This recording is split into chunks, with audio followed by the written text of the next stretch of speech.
বন্ধুরা, এটা বড় লুকসে বাক করার জন্য আমি তুলে নিয়েছি ফুলগুলি। এখন যে চা বানাবো, চলেন দেখেন আমি কিভাবে চা বানাই।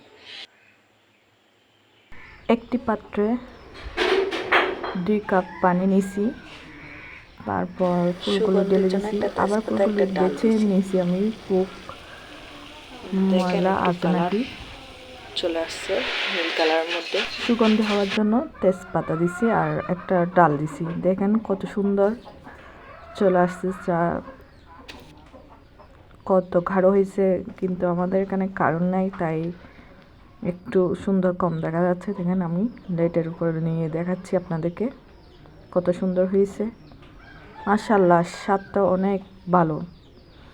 এটা দ্রুত কাশি কমবে যদি 7 দিন ধরে আপনারা এভাবে করে চা খান। 7 দিন ধরে খেয়ে যাবেন। আর বন্ধুরা, আমি 2 চামচ চিনি দিয়েছি। ভালো লাগলে শেয়ার করবেন, কমেন্ট করবেন। বাই, আল্লাহ হাফেজ।